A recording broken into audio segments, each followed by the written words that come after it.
박민준의 승진 축하연에서 시어머니 최숙자 여사는 모든 하객들 앞에서 내가 자기 아들에게 과분한 여자라며 모진 말을 내뱉었다. 박민준의 눈가에 불쾌한 기색이 스쳤지만 그는 그저 조용히 내게 소란 피우지 말라는 눈짓을 보낼 뿐이었다. 그 순간 내 마음속 무언가가 완전히 무너져 내렸다. 나는 마이크를 집어들었다. 목소리는 차분했지만 힘이 실려 있었다. 축하를 기념하여 저는 연봉 수억 원의 직장을 그만두기로 결정했습니다. 앞으로는 전적으로 제 남편이 벌어주는 돈으로 살아가겠습니다. 릉이 밤이 깊어지고 도시의 불빛이 하나둘 켜지기 시작했다. 나는 통유리창 앞에 서서 이 도시의 네온사인을 내려다보았다. 휴대전화 화면이 밝아지며 이지의 비서가 보낸 메시지가 떴다. 김 본부장님, 다음 분기 신제품 출시 계획 최종안이 나왔습니다. 검토 부탁드립니다. 나는 가볍게 한숨을 쉬고 알겠어요라고 답장한 뒤 휴대전화를 옆에 내려놓았다. 내 이름은 김서연, 올해 30살이다. 나는 국내 굴지의 IT 기업 마케팅 본부장이다. 연봉 수억 원은 공식적인 수입일 뿐 주식 배당금과 각종 성과급을 합치면 땅값 비싸니 서울 강남에서 품위 있는 생활을 하기에 충분했다. 나의 커리어는 거침이 없었다. 평범한 마케팅 사원에서 단 8년 만에 이 자리까지 올랐다. 사람들은 나를 업계의 철의 여인이라 불렀지만 그 뒤에 얼마나 많은 땀과 인내가 있었는지는 나 자신만이 알았다. 남편 박민준은 나보다 2살 많고 전통적인 제조업 분야의 부장이다. 그는 점잖은 외모의 집안도 부유했다. 나를 만났을 때 그는 이미 업계에서 주목받는 신예였다. 우리는 한 업계 교류회에서 처음 만났다. 그는 나의 독립적이고 자신감 넘치는 매력에 반했고 나는 그의 온화하고 세련된 분위기에 끌렸다. 3년간의 연애 끝에 우리는 결혼했다. 다른 사람들 눈에 우리는 선남선녀, 하늘이 맺어준 인연이었다. 하지만 결혼 생활은 사랑보다 훨씬 복잡했다. 특히 나의 시어머니 최숙자 여사 때문에. 명문가 출신인 그녀는 가문의 격을 맞추는 것에 거의 편집광적인 집착을 보였다. 그녀의 눈에 박씨 집안은 이 지역에서 알아주는 명문가인 반면 나 김서연은 지방 소도시 출신의 평범한 여자애가 노력해서 겨우 체면을 차린 수준에 불과했다. 결혼 초만 해도 시어머니는 내게 비교적 정중했다. 내 직업이 번듯하고 수입도 적지 않아 아들에게 부담을 주지 않았기 때문이다. 하지만 내가 직장에서 승승장구하고 민준이 가족기업 내에서 입지를 굳혀가면서 시어머니의 가문 타령은 점점 더 심해졌다. 그녀는 친척 모임에서 은근슬쩍 나의 평범한 집안 배경을 언급하고는 민준이 얼마나 뛰어난지를 칭찬했다. 마치 나의 높은 수입이 민준 덕분인 것처럼 그녀는 내가 일에 시간을 쏟는 것에 불만을 표하며 여자는 가정에 충실하고 빨리 아이를 낳아야 한다고 생각했다. 심지어 내가 입는 옷과 드는 가방 브랜드를 하나하나 지적하며 돈 씀씀이가 해프다고 말했다. 그 돈이 모두 내가 번 것이라는 사실은 잊은 듯했다. 민준은? 그는 나를 사랑했다. 그 점은 의심하지 않는다. 하지만 그의 사랑은 확고하지도 용감하지도 않았다. 시어머니가 나를 무시하는 말을 할 때마다 그는 늘 침묵하거나 나중에 조용히 와서 엄마는 원래 칼 같은 말 속에 두부 같은 마음을 가진 분이야. 마음에 담아두지 말라며 위로할 뿐이었다. 그는 늘 자신이 중간에서 가장 힘든 사람이라며 내가 자신을 이해해 주길 바랐다. 나는 그를 이해했다. 그래서 몇 번이고 참았다. 내가 충분히 잘하고 충분히 강해지면 시어머니도 언젠가는 나를 받아들일 것이라 믿었다. 나는 일과 가정의 균형을 맞추기 위해 노력했다.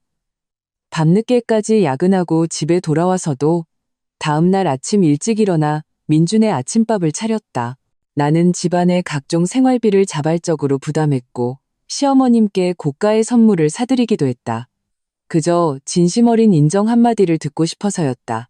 하지만 현실은 달랐다. 나의 인내는 시어머니 눈에 그저 나약함일 뿐이었고 더 심하게 행동해도 된다는 신호가 되었다. 그리고 민준의 이해해달라는 말은 그녀가 거리낌 없이 행동할 수 있게 하는 보호막이 되었다. 거실에서 민준의 목소리가 들려왔다. 서연아, 또 창가에서 멍하니 서 있네. 이리 와서 어머니께서 끓여주신 국 좀 먹어봐. 나는 심호흡을 하고 얼굴에 적당한 미소를 지으며 돌아섰다. 나에게 안식처이자 동시에 감옥인 그 집을 향해서 링얼 최숙자 여사의 나에 대한 불만은 처음에는 은근했지만 점차 노골적으로 변해갔다. 그녀는 민준이 없을 때를 틈타 나를 교육하려 들었다. 서연아, 여자는 시집을 갔으면 집안일의 중심을 둬야 하는 거란다. 그녀는 소파에 앉아 값비싼 2천 도자기 찻잔을 들고 우아한 자태를 뽐냈다. 하지만 그녀의 말은 바늘처럼 날카로웠다. 내 꼴을 좀 보렴. 매일 밤늦게까지 일하고 들어오니 집안일은 민준이가 너보다 더 신경 쓰는 것 같더구나. 이게 말이 되니? 나는 손에 들고 있던 업무 보고서를 내려놓고 최대한 평온한 목소리로 말했다. 어머님, 지금 제가 맡은 일이 좀 많아서요. 하지만 최대한 시간을 내서 집안일을 처리하도록 노력할게요. 그리고 민준 씨도 저를 이해해줘요. 그녀는 경멸적으로 웃었다. 이해? 그건 민준이가 널 아끼기 때문이지.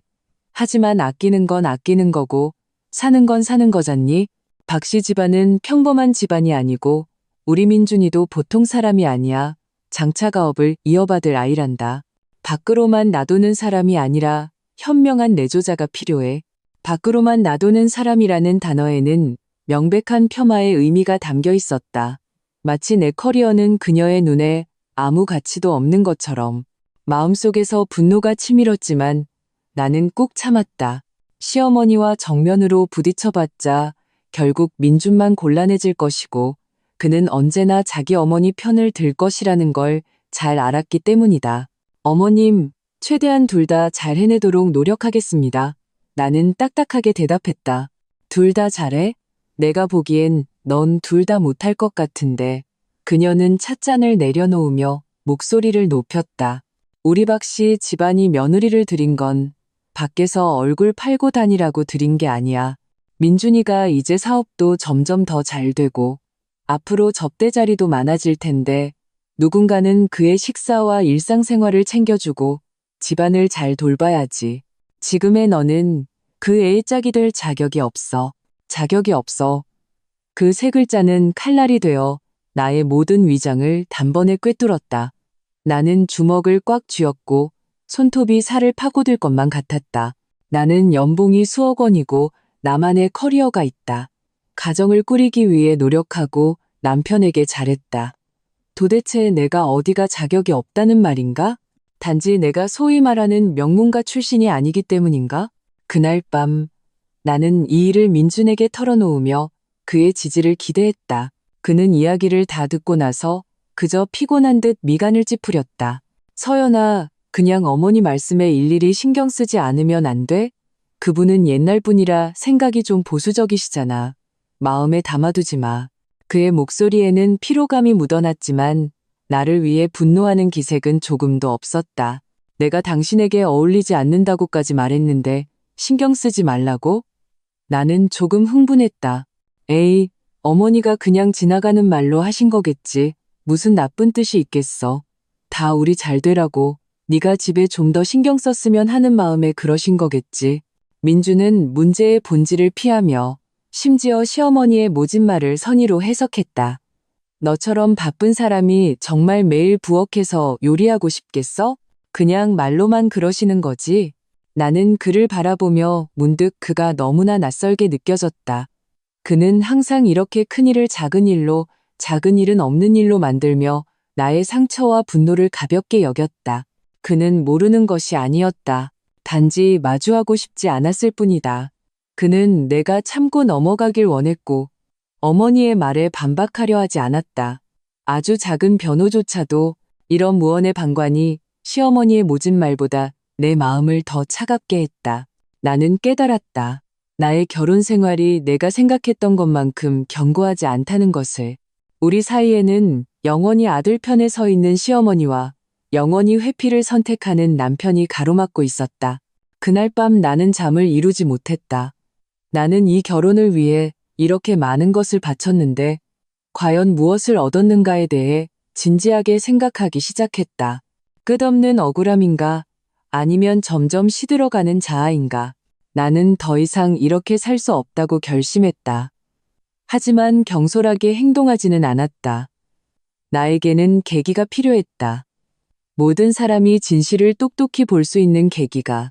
링산, 박민준의 승진 소식은 박씨 집안에 떨어진 폭탄과도 같았다. 부장에서 회사 부사장으로 수직 상승한 것이다. 이는 더 높은 연봉과 권력을 의미할 뿐만 아니라 가족 기업 내에서 그의 입지가 더욱 공고해졌음을 의미했다. 최숙자 여사는 이 소식의 기쁨을 감추지 못하고 만나는 사람마다 자기 아들이 얼마나 뛰어나고 장한지를 자랑했다.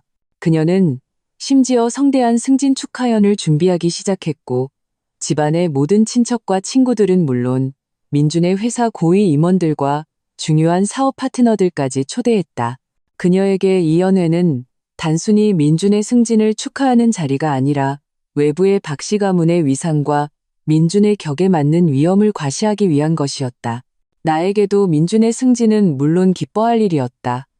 아내로서 나는 진심으로 그가 자랑스러웠다. 나는 자발적으로 연애 준비를 돕겠다고 나섰고 심지어 내 인맥을 동원해 최고급 호텔과 기획팀을 섭외해 주려 했다. 나는 이 연회가 화려하고 품위 있게 치러져서 민준의 커리어의 한 단계 더 도약이 되기를 바랐다. 하지만 나의 적극적인 태도는 시어머니의 눈에 또 다른 월권 행위로 비쳤다. 서연아, 그런 자잘한 일까지 네가 신경 쓸 필요 없다. 시어머니는 전화기 너머로 담담하게 말했지만 그 목소리에는 거절할 수 없는 위압감이 서려 있었다. 너는 내일 하느라 바쁘잖니. 내 커리어나 잘 챙기렴. 이런 집안 행사는 우리 박씨 집안에서 알아서 할 사람들이 따로 있단다. 넌 끼어들지 마라. 나는 할 말을 잃었다. 그저 돕고 싶었을 뿐인데 이렇게 문전박대를 당하다니. 나는 깊은 소외감을 느꼈다. 마치 이 가족의 성대한 행사에서 나는 아무 상관없는 외부인인 것만 같았다. 어머님, 저는 민준 씨의 아내예요.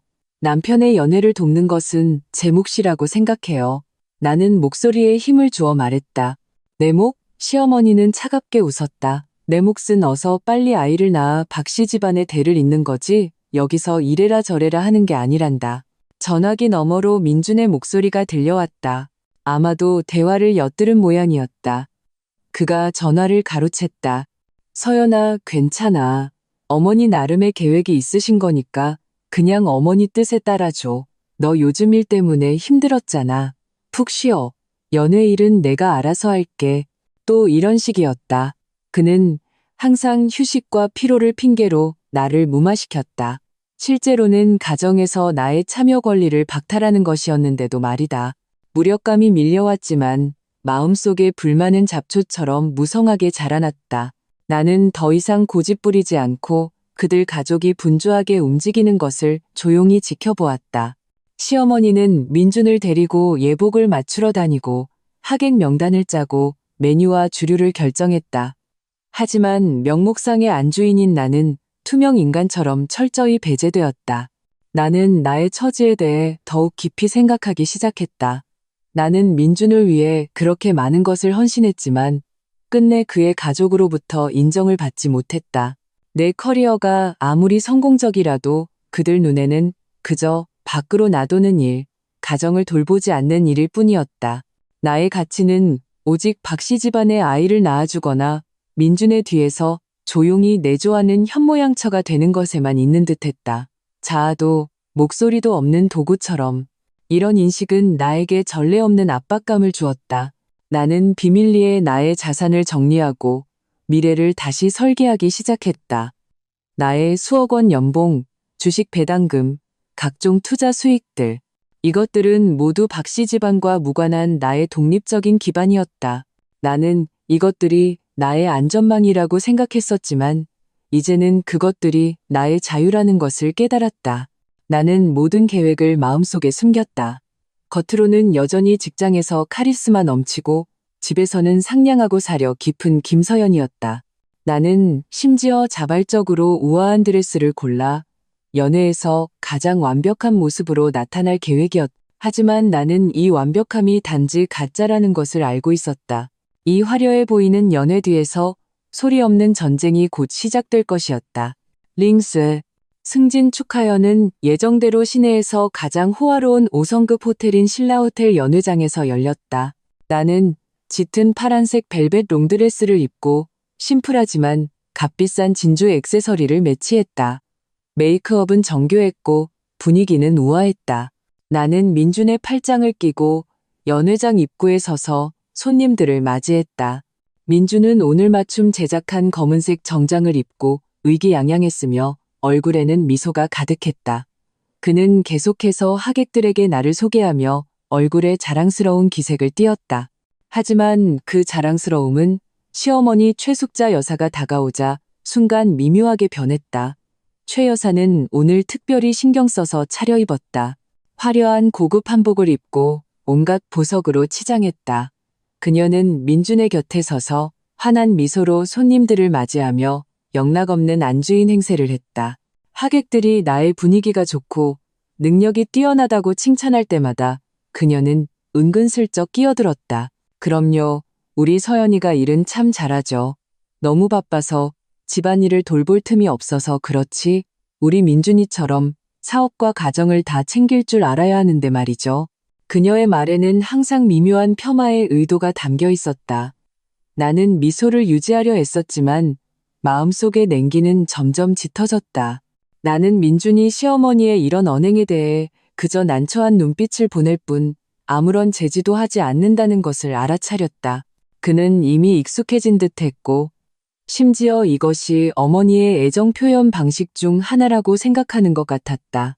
연회장은 화려한 불빛 아래 수많은 술잔이 오갔고 각계각층의 명사들이 박씨 집안의 체면과 민준의 지위를 보고 모여들었다. 나는 부사장 부인으로서 마땅히 주목받아야 할 인물 중 하나였지만 마치 아름다운 배경판이 된 기분이었다. 모든 사람의 칭찬과 시선은 결국 민준과 최숙자 여사에게로 모였다. 나는 사람들 사이를 오가며 몇몇 아는 사업 파트너와 친구들에게 인사를 건넸다. 내 비서인 지혜 씨도 와 있었다. 그녀는 나를 보더니 조용히 내 귓가에 속삭였다. 본부장님, 오늘 정말 아름다우세요. 본부장님더러 남편 덕 본다고 말하는 사람들은 정말 눈이 삐었나 봐요. 나는 씁쓸하게 웃으며 아무 말도 하지 않았다. 지혜 씨는 나의 진짜 상황을 아느며 단되는 친구 중 한 명이었고 항상 나를 대신해 억울해했다. 본부장님, 그거 아세요? 방금 최 여사님께서 다른 사모님들께 본부장님이 지방 출신인데 박씨 집안에 시집 온 건 조상님이 도운 거라고 말씀하셨어요. 지혜 씨가 분개하며 내게 말했. 심장이 쿵 내려앉았다. 그런 말이 벌써 퍼졌구나. 나는 시어머니가 사석에서만 내게 그런 말을 하는 줄 알았는데 공개적인 자리에서도 그렇게 떠들고 다닐 줄은 몰랐다. 이것은 나에 대한 모욕일 뿐만 아니라 민준의 체면을 깎아내리는 행동이었다. 그는 정말 조금도 신경 쓰지 않는 걸까?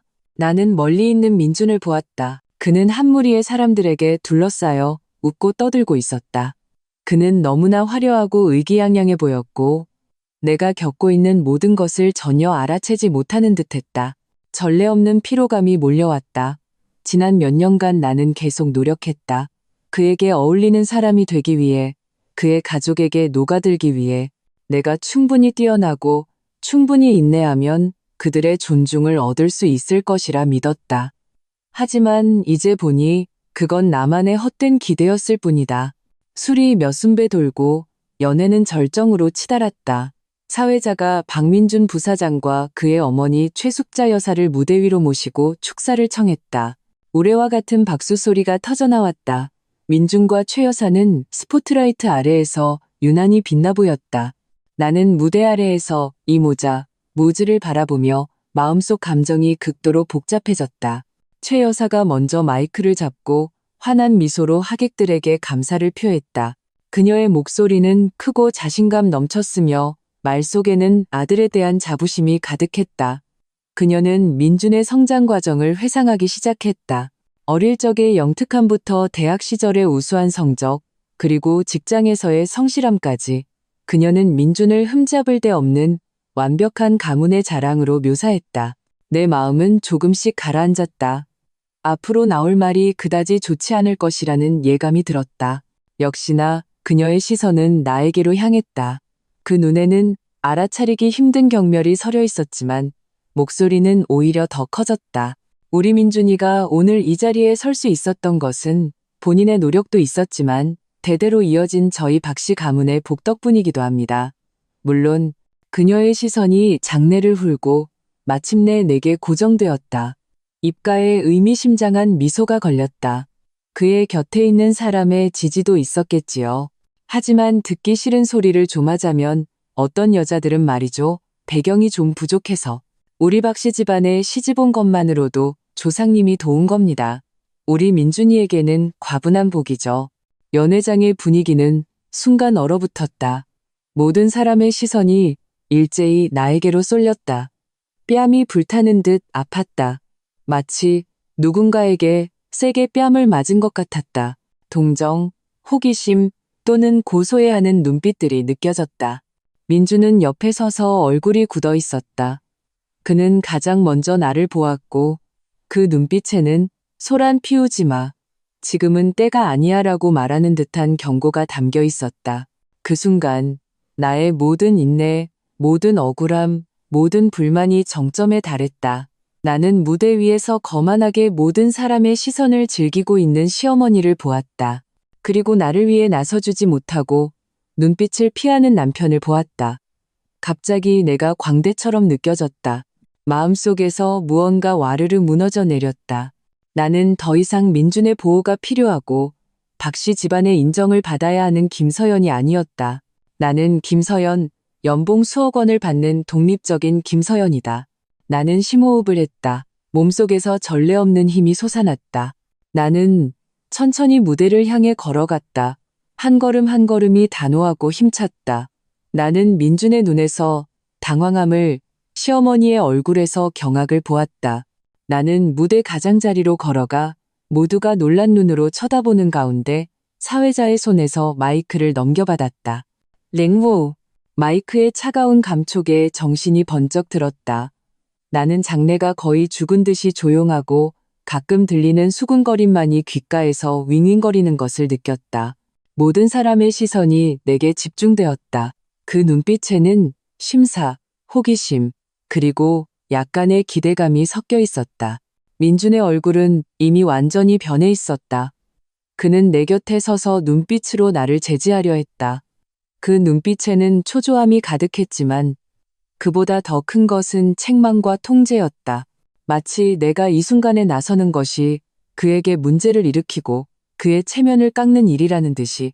시어머니 최숙자 여사는 분노에 찬 눈으로 나를 노려보며 입술을 떨었다. 그녀는 내가 이렇게 공개적으로 반격할 줄은 전혀 예상하지 못한 듯했다. 나는 그들의 눈빛도 주변의 수군거림도 무시했다. 내 머릿속은 빠르게 회전했고 수많은 생각이 교차했다. 지난 몇 년간의 억울함, 억눌렸던 불만, 소리 없는 저항들이 모두 이 순간의 분출구를 찾았다. 과분한 복, 조상님이 도왔다. 이 귀에 거슬리는 단어들은 날카로운 칼날처럼 나의 자존심을 반복해서 난도질했다. 나는 이 결혼을 위해, 민준을 위해 얼마나 많은 것을 바쳤는가, 얼마나 많은 기회를 포기했고, 얼마나 많은 부당함을 참아왔는가.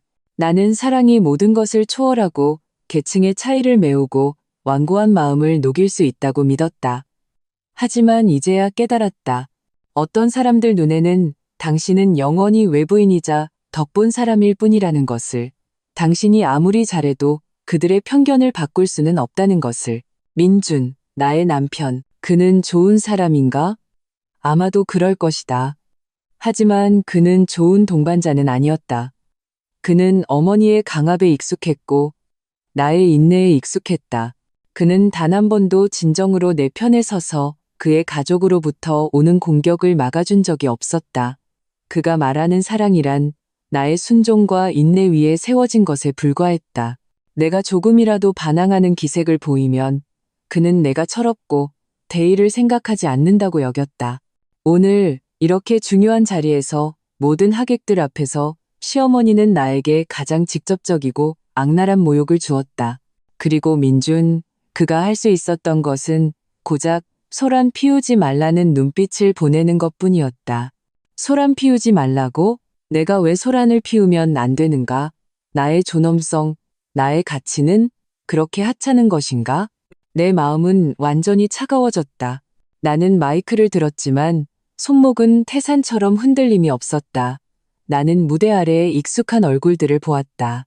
나와 함께 일했던 파트너들, 내 곁에서 나를 격려해 주었던 친구들. 그들은 지금 모두 의혹과 걱정스러운 눈빛으로 나를 보고 있었다. 나는 그들에게 내 초라한 모습을 보일 수 없었다. 조롱하는 눈빛들이 뜻대로 되게 할 수는 없었다. 나는 일어서서 나 자신을 증명해야만 했다.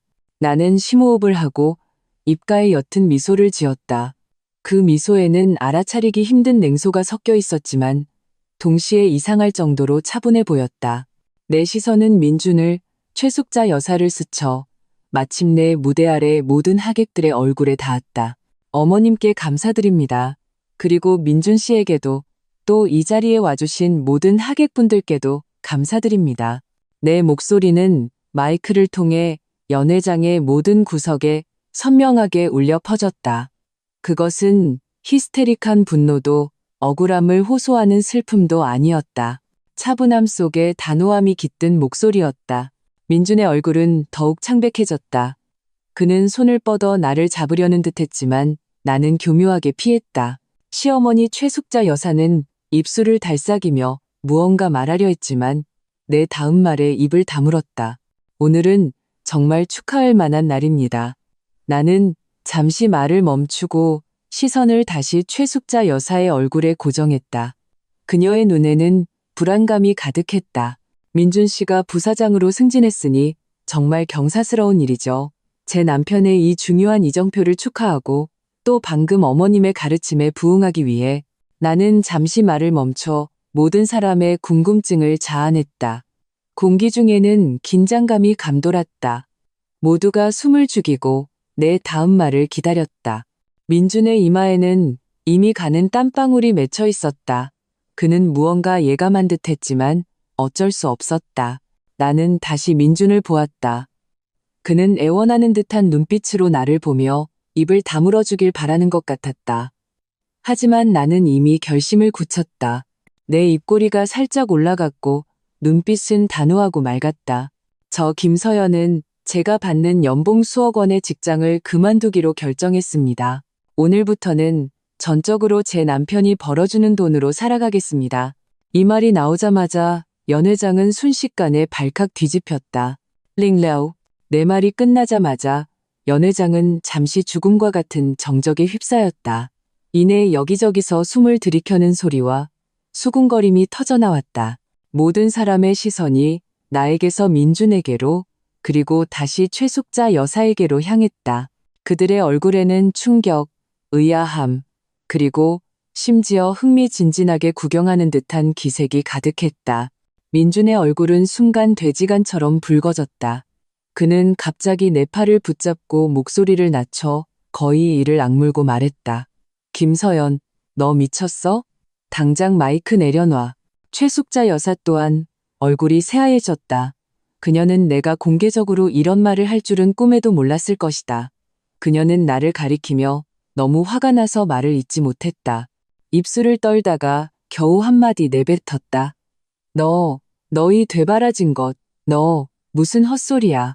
나는 민준의 손을 가볍게 뿌리치고 여전히 평온하지만 거부할 수 없는 단호한 어조로 말했다. 어머님, 저 헛소리하는 거 아니에요.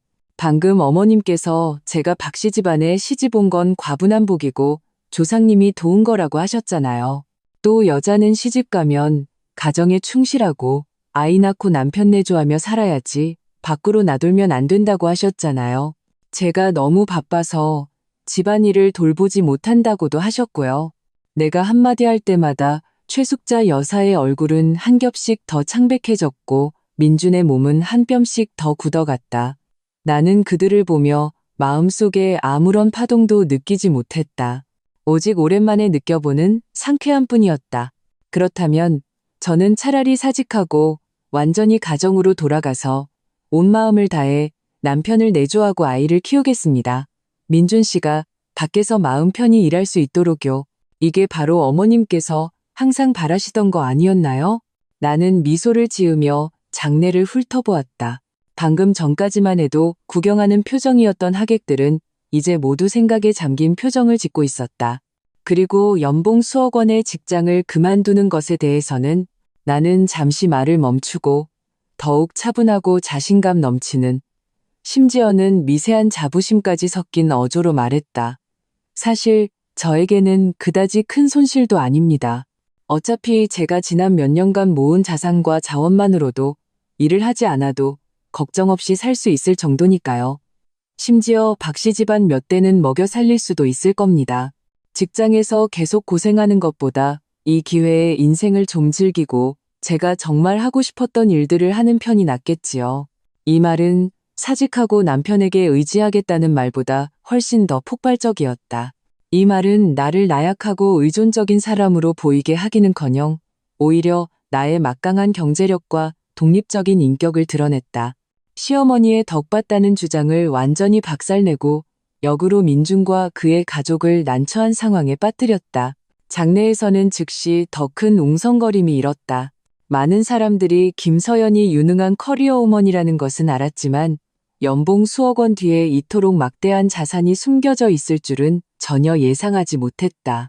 사람들은 김서연의 사직이 패배 선언이 아니라 한수위의 반격이라는 것을 깨닫기 시작했다. 민주는 완전히 당황했다.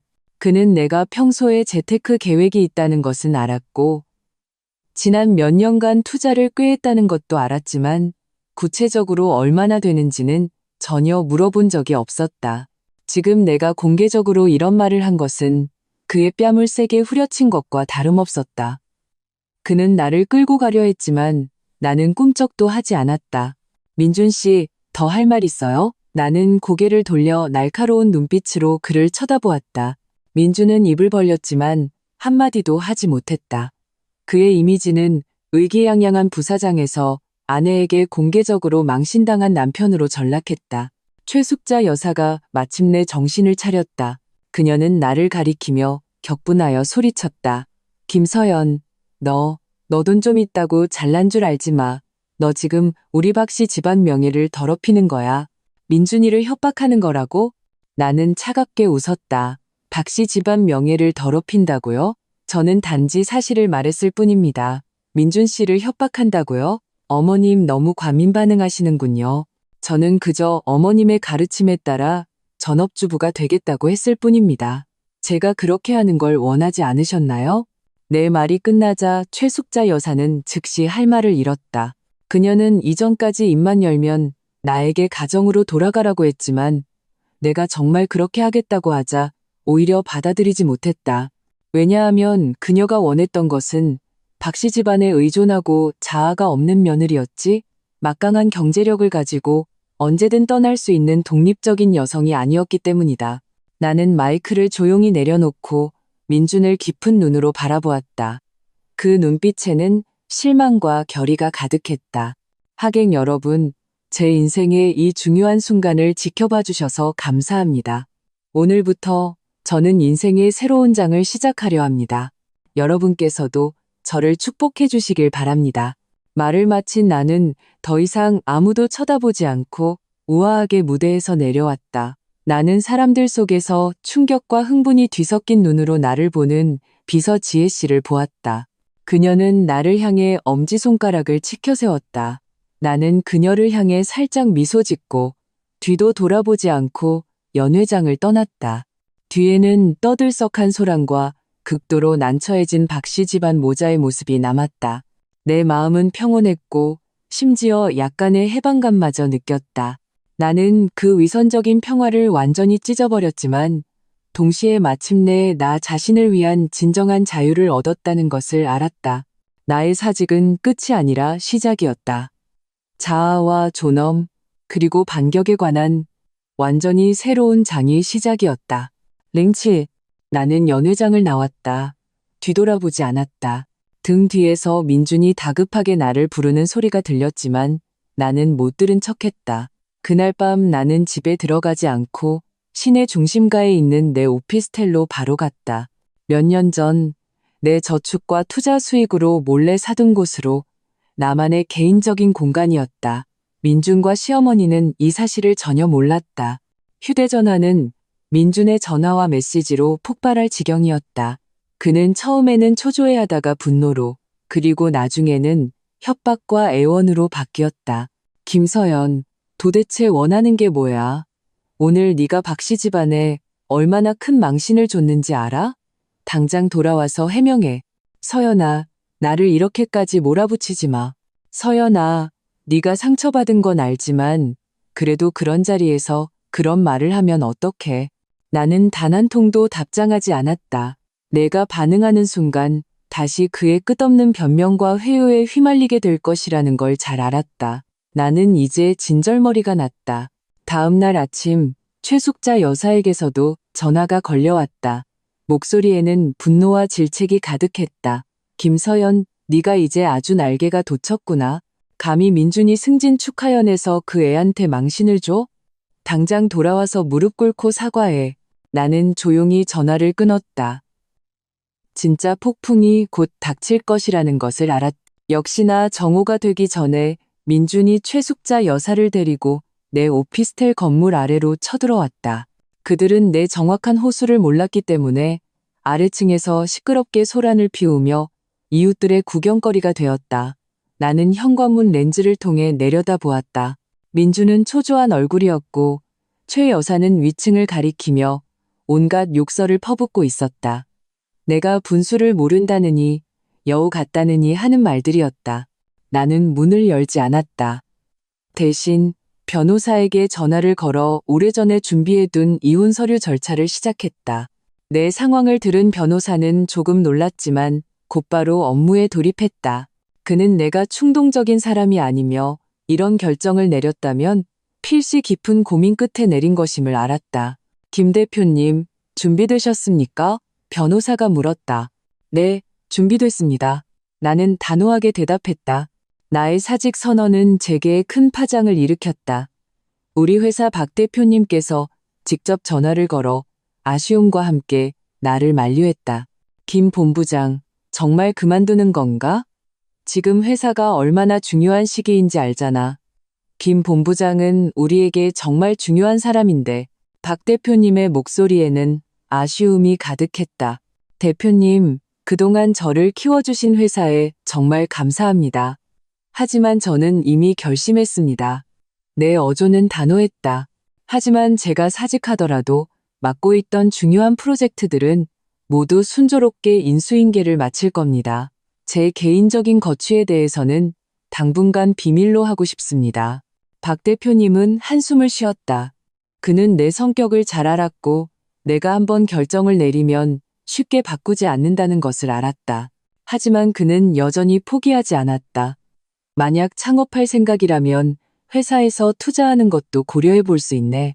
김 본부장의 능력은 우리 모두가 인정하니까 마음이 따뜻해졌다. 이것이야말로 진정한 존중과 인정이었다. 나는 웃으며 말했다. 감사합니다, 대표님. 고려해 보겠습니다. 오후에 내 변호사가 이혼 합의서를 가지고 박씨 집안으로 갔다. 민준과 최숙자 여사는 내가 이혼하려 한다는 사실을 알고 완전히 뒤집어졌다. 민준은 내게 전화를 걸었고 그의 목소리는 분노에서 거의 애원으로 바뀌어 있었다. 서연아, 제발 이러지 마. 우리 무슨 일이든 대화로 풀 수 있잖아. 이혼이라니 무슨 농담이야? 난 동의 못해. 농담 아니야, 민준 씨. 내 목소리는 마치 날씨 이야기를 하듯 차분했다. 당신 어머니는 내가 당신에게 과분하다고 하셨잖아. 이제 내가 사직했으니 정말 당신이 날 먹여 살려야 해. 당신, 날 먹여 살릴 자신 있어? 게다가 당신도 나 같은 기생충은 싫어할 거 아냐? 민주는 말문이 막혔다. 내 말에 그는 아무 대꾸도 하지 못했다. 그는 항상 내가 가져다주는 후광과 편리를 누리면서도 어머니가 나를 폄하하는 것을 방관했다. 이제 내가 정말로 짐이 될 것이라고 생각하자 그는 본능적으로 뒷걸음질 쳤다. 최숙자 여사는 전화기 저편에서 휴대전화를 빼앗아 들고 날카롭게 소리쳤다. 김서연, 이분수도 모르는 것? 네가 사직하면 민준이를 쥐락펴락할 수 있을 것 같아? 똑똑히 들어. 박씨 집안에 너 같은 여자 하나 없어도 돼. 네가 돈 좀 있다고 그렇게 기고만장하지 마. 민준이 돈은 단 한 푼도 못 가져갈 줄 알아.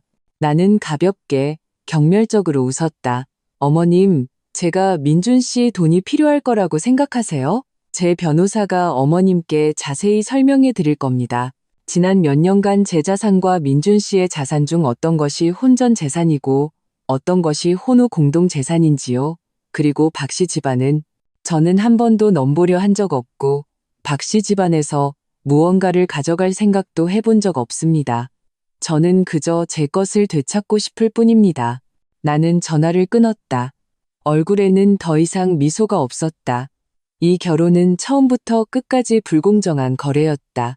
나는 진심과 노력을 바쳤지만 돌아온 것은 끝없는 폄하와 무시뿐이었다. 이제 이 모든 것을 끝낼 시간이었다.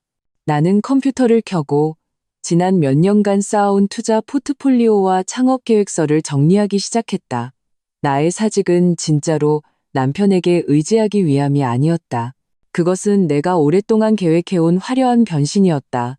나는 내 실력으로 증명할 것이다. 누가 진짜 가치 있는 사람인지를. 링버. 이혼 절차는 생각보다 훨씬 더 험난했다. 민주는 충격에서 벗어난 후 남자로서의 마지막 자존심을 드러내며 나를 놓아주지 않으려 했다.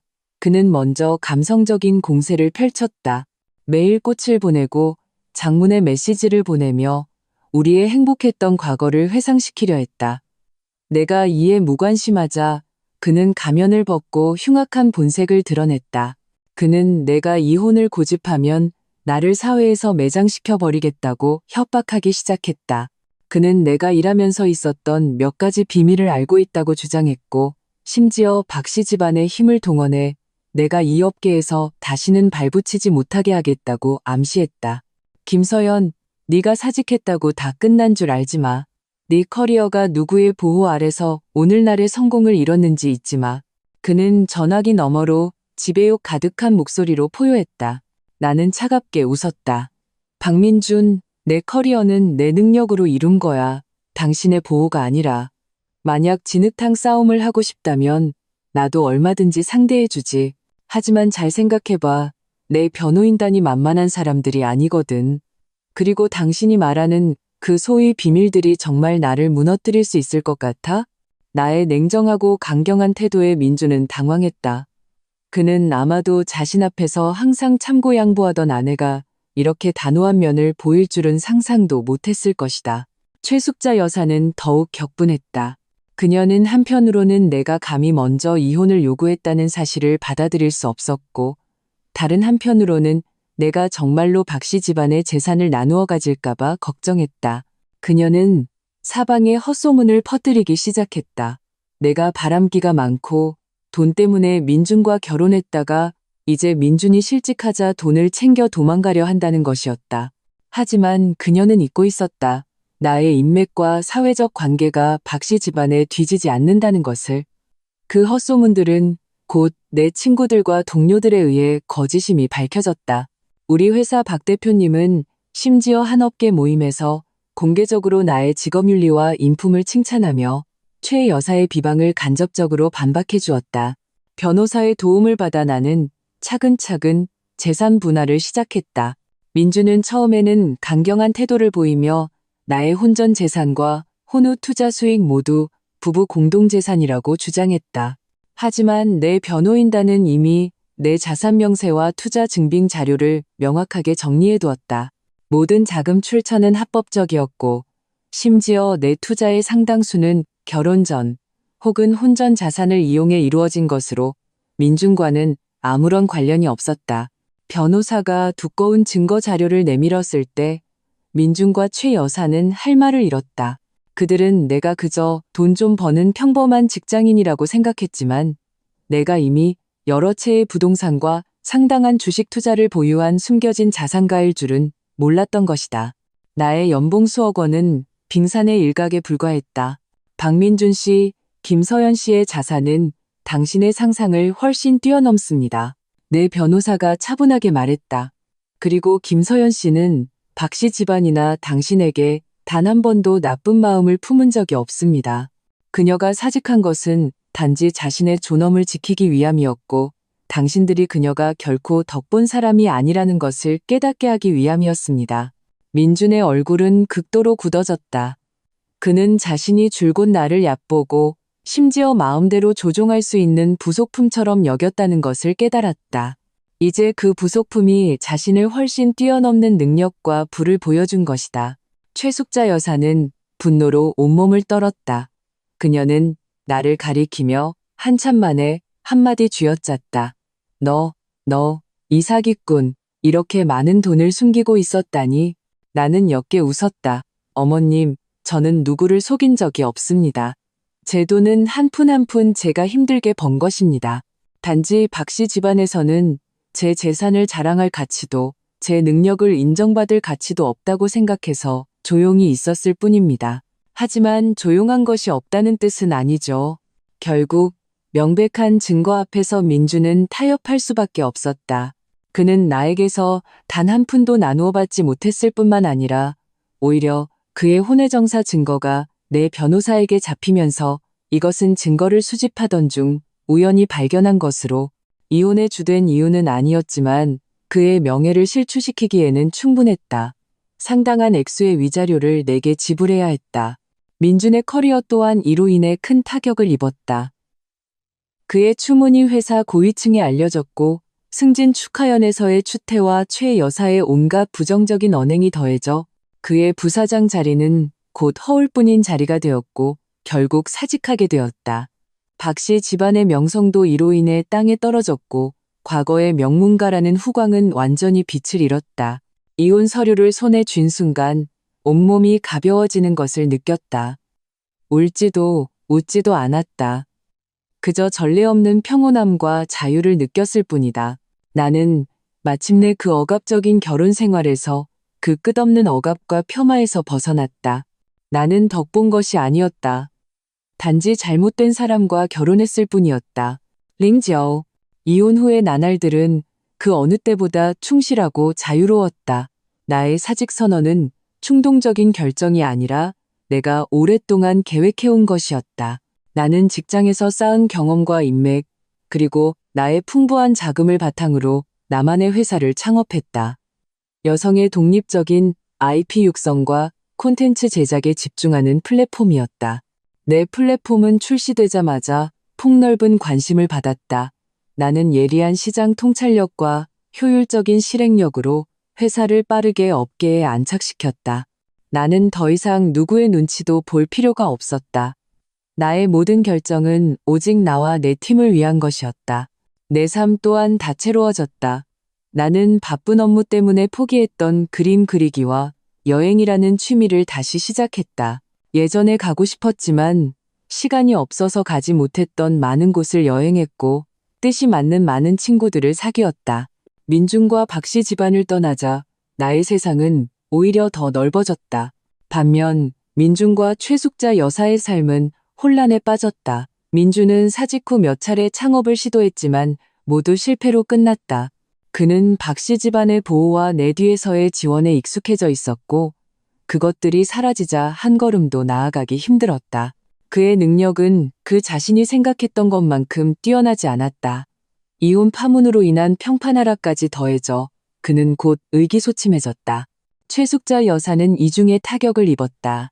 그녀가 그토록 자랑스러워하던 아들은 직장을 잃었고 박 씨 집안의 명성은 나의 반격으로 인해 큰 논란에 휩싸였다.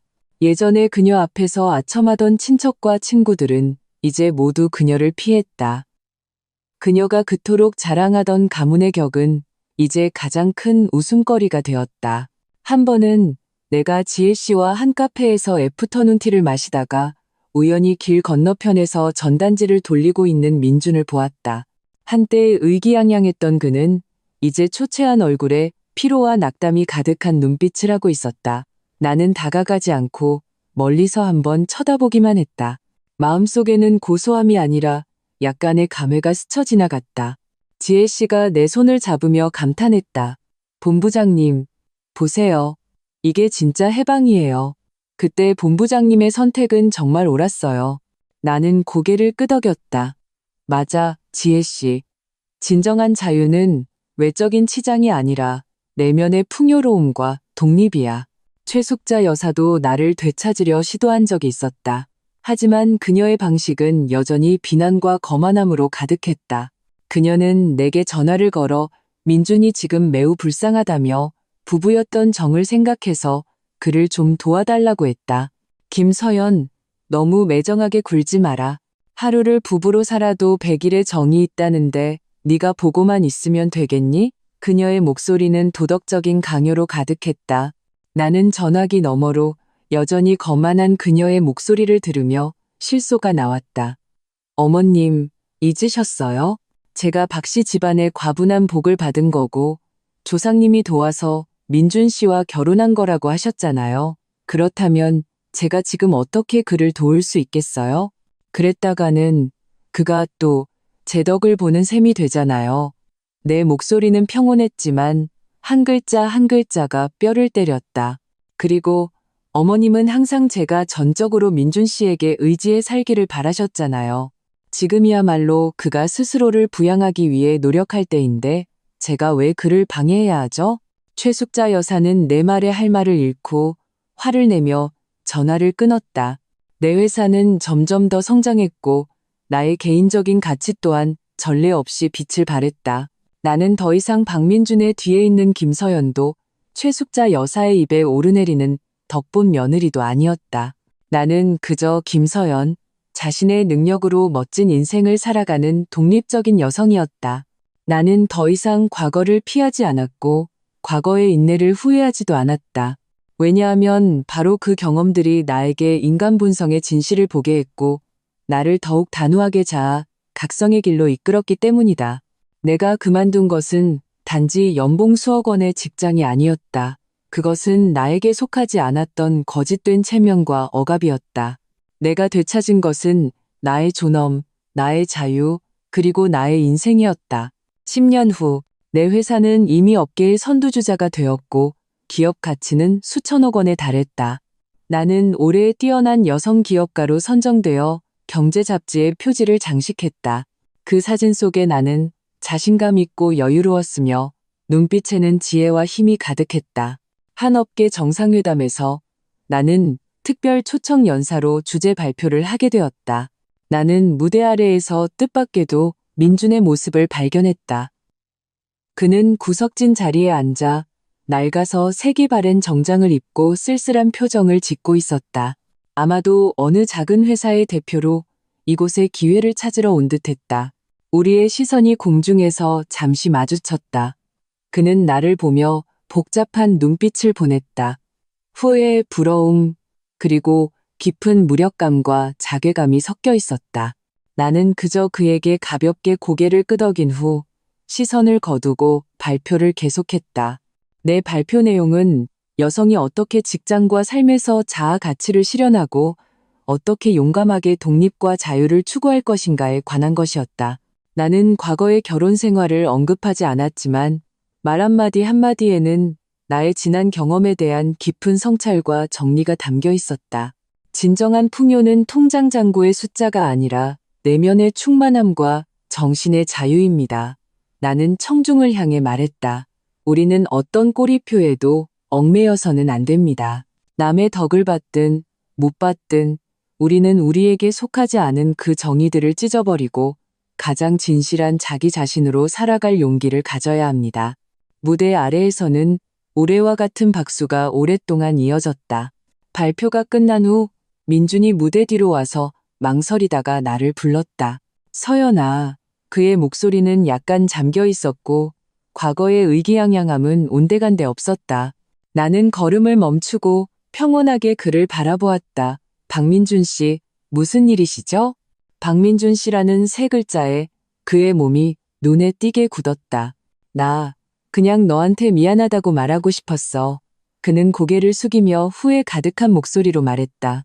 그때 일은 내가 잘못했어. 내가 널 지켜주지 못했어. 내가 너무 비겁했어. 나는 그를 보며 마음속에 아무런 파동도 원망도 느끼지 못했다. 시간이 그 모든 고통과 분노를 씻어냈기 때문이다. 지난 일은 그냥 지나간 대로 두세요. 나는 조용히 말했다. 우리는 모두 자신의 선택에 대한 대가를 치렀고 그 과정에서 성장했으니까요. 너 지금 정말 잘 지내는구나. 그는 고개를 들었고 눈빛에는 복잡한 감정이 가득했다. 어머니도 편찮으셔. 지금은 자주 내 얘기를 하셔. 자기가 틀렸다고, 너한테 그렇게 대하면 안 됐었다고. 나는 미간을 살짝 찌푸렸다. 최숙자 여사의 사과는 너무 늦었다. 그리고 그 사과는 진정으로 자신의 잘못을 깨달아서라기보다는 민준의 몰락 때문일 가능성이 더 컸다. 부디 건강 잘 챙기시길 바랍니다. 나는 별다른 감정 없이 담담하게 말했다. 서연아, 만약 그때 내가 그렇게 비겁하지 않았다면 네가 날 떠나지 않았을까? 그의 눈빛에는 약간의 기대감이 서려 있었다. 나는 고개를 저으며 웃었다. 박민준 씨, 그때의 나는 당신을 떠났을 뿐만 아니라 나를 존중할 줄 몰랐던 그 가정을 떠난 거예요. 그건 당신이 비겁해서가 아니라 우리가 원래부터 같은 길을 가는 사람이 아니었기 때문이에요. 내가 떠난 것은 진정한 자아를 찾고 내가 자유롭게 숨 쉴 수 있는 세상을 찾기 위해서였어요. 그리고 그 세상은 당신이 줄 수 없는 것이었고요. 나는 창밖을 보았다. 햇살은 눈부시고 도시는 차들로 붐볐다. 내 인생은 이미 새로운 장을 열었고 다시는 과거로 돌아갈 수 없었다. 부디 모든 일이 잘 되시길 바랍니다. 나는 예의 바르지만 거리감 있게 말하고 몸을 돌렸다. 민준 혼자 그 자리에 남겨두고 그가 한때 자신의 손으로 파괴했던 모든 것을 마주하게 했다. 나는 덕본 것이 아니었다. 나는 단지 잘못된 결혼 생활 속에서 진정한 나 자신을 되찾았을 뿐이다. 나의 사직은 내가 나 자신을 위해 쟁취한 가장 비싸고도 가장 가치 있는 자유였다.